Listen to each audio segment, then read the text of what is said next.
Ten aroma, ten sabor e ten nome. Café Penela.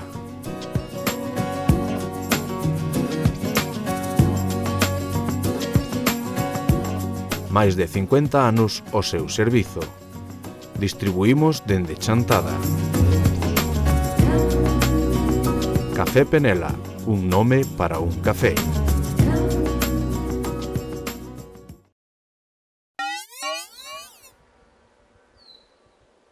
A polémica polo vertido de xurro nunhas fincas da parroquia de Moreda en Taboada segue servida. No mes de outubro, unha veciña desta localidade denunciaba ante os medios a gran cantidade que un gandeiro da zona estaba a verter nunha finca próxima á súa vivenda, o que estaría a causar continuos problemas de saúde na súa familia. A denunciante sospeitaba tamén do uso de lodos.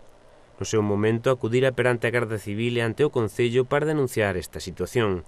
Pois ben, agora o autor dos vertidos anunciou que estuda querelarse contra esta veciña por difamación. A situación está que a Consellería do Medio Rural sacou muestras e comprobou que non hai lodos. Vamos a tomar as medidas de querellarnos en contra esa señora por difamación unha vez que timos os resultados dos análisis da Consellería de Medio Rural.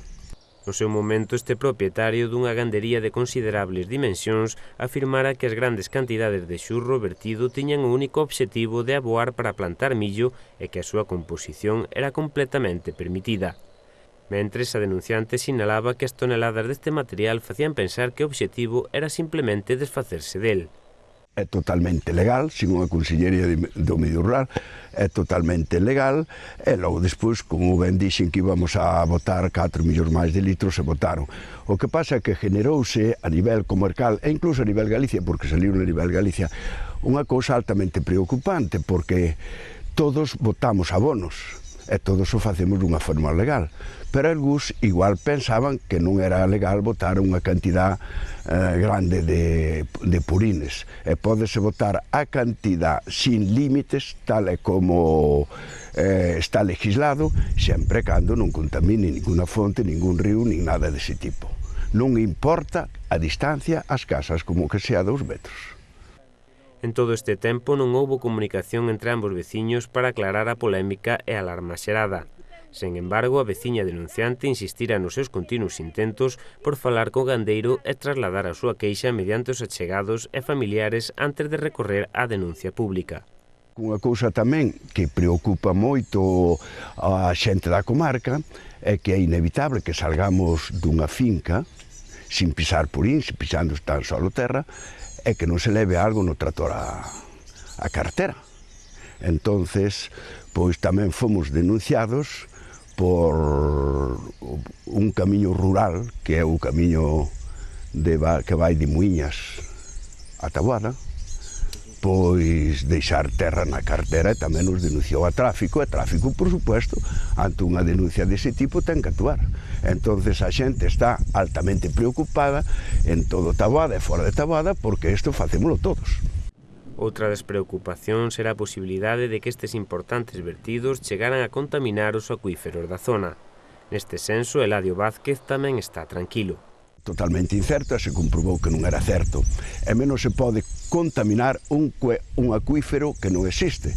Por exemplo, houve un señor que incluso denunciou, chegou a denuncia ao obispado, porque denunciouse a todos os sitios posibles, entonces denúnciase que se contamina unha fonte que non está autorizada por a Confederación Hidrográfica do Miño-Sil, por tanto, esa fonte teóricamente non existe. Esa captación, mellor que fonte, captación. Todo este asunto pasará agora a mans da Xustiza segundo os plans do denunciado, xa que se ve difícil un acordo entre as partes. Nós vamos a denunciala por difamación e exigir todo o que a lei o contemple. A cousa pode chegarse a un acordo. Eu exijo que por os medios que deu difusión da noticia falsa, que pida disculpas e que o noso abogado lle pague o que el pida. Os veciños queixábanse de que os vertidos eran continuos e facían moi complicada a vida diaria nesta zona do pobo. Non cabe duda que todos sabemos que o purín dá mal olor, é que é desagradable, pero o campo é campo e a ciudad é a ciudad. Pero concretamente esa señora que denunciou os feitos, o víspera de Corpus, pegado á iglesia, a 50 metros da iglesia, pois botou purines un día que facía sol, que non é aconsellable nin desde o punto de vista económico, porque se perde nitrógeno por volatilitación, nin desde o punto de vista ambiental.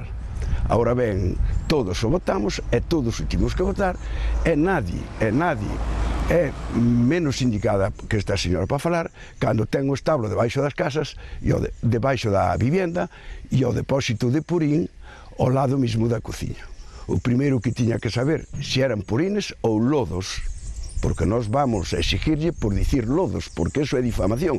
O de purines é certo que se votaron, e votaronse en gran cantidad. Ahora ben, o do lodos é difamación, e isto é o que nós demostramos, ou máis ben, que a Consellería do Medio Rural, mediante os análisis, pois o comprobou.